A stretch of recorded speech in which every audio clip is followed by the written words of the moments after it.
Vanakkam, Namaste, and blessings to everyone across the globe. This is Priestess Bairavee Balasubramaniam, PhD. Today I'm going to be speaking to you about the energetics of the Sun-Chiron conjunction in Pisces. This is going to happen at 17 degrees Pisces at 12:20 in the afternoon, March 8, GMT or UTC time. Now to everyone out there, happy International Women's Day as it's March 8th, and also to those of you who celebrate the festival, happy belated Holi. Now, let's begin with Pisces. It's a very, very big energy, and I'm just going to address a few aspects, a few elements of it. Pisces relates to our connection with spirit, what we call a transcendental experience in which we go fingertip to fingertip with the divine. It is that space where we can truly surrender ourselves and act with absolute faith and compassion and unconditional love. In some sense, the Piscean energy is one that is absolutely lauded as if there is a single ideal. It is one of the ideals in certain ways of seeing the world. Figures that embody this Piscean energy of surrender, sacrifice, compassion, and this beautiful unconditional type of way include the Christ archetype in his original form, and also certain aspects of Lord Shiva when he is working with his partner, the goddess Kali. Now, this is an energy that can really move in multiple directions. Experiencing spirit face to face, looking at what you might call the soul and all of its infinite forms, is a terrifying experience for a lot of people. I mean, for that reason, I've actually realized that even in the work of facilitation that I do, I need to make sure as a facilitator that people are actually willing and ready to go to that level of self-understanding and literally facing yourself in the mirror. So in some sense, this particular energetic that we see with Chiron, the wounded healer in Pisces, is going to be making us look in that mirror that kind of allows ourselves to see everything, the good, the bad, the ugly, the known, the unknown. It is something that is basically dragging out every spectrum of possibilities that we have experienced and known in previous lives and in this life. And in this life, a lot of that is going to involve many dynamics of wounding, trauma, memories of persecution and abuse, particularly those for spiritual facilitators in this and previous incarnations. All of that's going to be coming up. And it's intense. I'm not going to lie to anyone. It is intense. So what do you do about it? What do you do when the sun basically shines a spotlight on all of those wounds in that very mysterious transcendental gateway between you and the divine, or whatever it is you call source? What do you do then? My advice to most people is to basically be gentle. Take it very, very easy. A lot is going to be happening in the sky anyway. The Sun-Chiron conjunction, the light of awareness, meeting the wounded healer, is basically going to be involved in two intersecting yods. Yods are known as fingers of fate, God, goddess, or karma. They basically take you into a very deep and powerful karmic journey. The first yod involves with the Sun and Chiron at its apex. It involves Jupiter in Leo and also the North Node conjunct the moon in Libra. The next yod will involve at its apex Jupiter, with another part of the yod, or rather one of its bases is the Sun conjunct Chiron, and the other base with Pluto and Ceres in Capricorn. So this is an energy which is already going to be lit up in several different houses, and there's a lot of processing that's going to be happening anyways. So try not to push yourselves too hard. What's going to be happening here is a lot of us are going to be looking at those wounds, and in some cases for the first time. And that experience can be overwhelming. Surround yourself with people who can support you. Find facilitators who can help, or find nurturing, non-judgmental family members or friends who can support you if you feel particularly delicate. If you can handle the energies by yourself, just create a sacred space for yourself. Go to a temple or church or a place that you feel, secure and protected in, and just, surrender.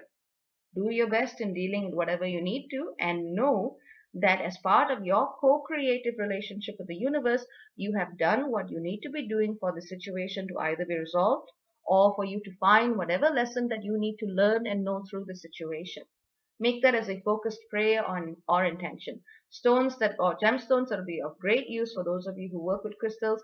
I feel smoky quartz is going to be right at the top of that list. This is a time for you to really, really be gentle with yourselves. Baby steps. Remember that a lot of people are going to be easily triggered tomorrow. And some of them may be playing it through dynamics of projection. If they don't want to see the wounds in themselves, they may see it they may see it in the eyes of other people, whether or not they are actually trying to trigger those wounds at all. Try not to take anything personally. Generally, that's good advice, but it's even better advice for this particular time. There are certain indicators when I look at other asteroids, trans-Neptunian objects, and other, celestial bodies in our galaxy. There are other warnings that basically say that this is a time where many are going to open up even more, wider and wider and wider, and experience some truly fantastical things. Here is a word of caution. Not every spiritual experience is necessarily what you think it to be. Not everything that glitters is gold. Not everything that slithers is evil. If you do experience something unusual, tomorrow is not the day to be acting on it and kind of going gung-ho and, whether it's leaping into battle or going somewhere that seems really, really far away or different than what you normally do experience. Allow it to be gentle. Allow whatever you do to be divinely guided, or at the very least supported by your own intuition.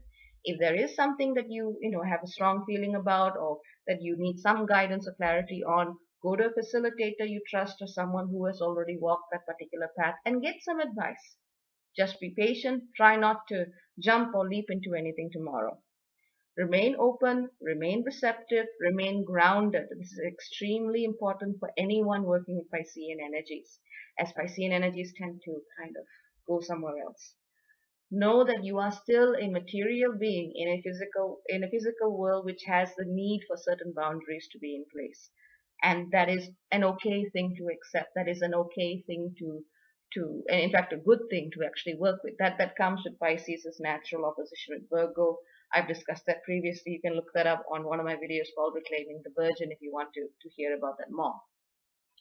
But in short, this is really a time where we are collectively being asked to look at ourselves in relationship to the story of Chiron. Chiron moves from the wounded being to the healer. And many of us, what we do is, as we are healing the wounds that Chiron itself represents, and in this case, wounds that deal with our most fundamental connection with spirit, as we are dealing with those wounds, we may be a bit too eager to help others going through the same process. Know that there is a certain time in which it is best just to focus on you, and that's not selfish. In fact, you're doing the other person a favor as well. Imagine trying to, stitch up another person's injuries when your own wounds are open and bleeding all over the place. It's okay in that sense to be self-centered and say, look, I need to take care of me now. That's fine. Now, another thing that I would also ask you to look at is, if you have moved past this identification with the wound, some people might call it victim consciousness. If you have moved past that and are currently in the phase of the healer, this is really when you would have even more opportunities to work with the more loving, compassionate, absolutely faith-based, beautiful energetics of Pisces. This is really when you can open up to those more unconditional forms of love, acceptance, and surrenders, because you can handle it. Unconditional love is wonderful to hear, but in practice, it's actually a very difficult thing to do for those who have been conditioned to live their lives in a certain kind of way. What we call love is what, in day-to-day language and in popular culture and media, is very different from what a spiritualist or spiritual tradition would call unconditional love. That stuff takes a little bit of work to get to. So, and some of you will be given the opportunity to move into that level of awareness tomorrow as well. So only you truly know where you are deep down inside. An experienced facilitator can help to guide you through that process. But I would say tomorrow, stay away from anything too heavy unless your gut is screaming for you to do it. At the end of the day, look back at your intuition, make sure you're grounded, and always tune in with yourself to see what's happening. Some of you are going to be experiencing this energy in a really profound, positive, wonderful kind of way. You're going to be experiencing the rainbow spectrum of energies and doing all kinds of awesome, wonderful spiritual stuff. And some of you are going to be able to actually use this energy in ways that spread waves and waves and waves of compassion to the collective. And if you are in that position, please do so, because the cosmos needs you. Humanity needs that level of compassion as well. So just enjoy this energy in whatever way it comes. And just one last thing I would like to emphasize: when you decide to do any kind of ritual or spiritual work at this time, and if you are doing the process of surrendering, be sure that you're not surrendering to your own wounds or any ideas of self-limiting beliefs. and make sure that you are connected and in communion with a divine source, something you consider sacred.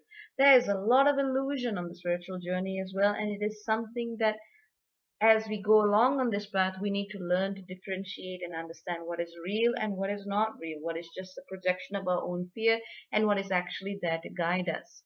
So, in conclusion, this is a very powerful, energetic impulse, and it is one that can truly help us to heal. And once we're at a certain state, once we're ready to even help and heal others through the process as well. I will be speaking to you again closer to the final Uranus-Pluto square that will be taking place on March 16, 17, and also close to the equinox and total solar eclipse coming up March 20th, 21st.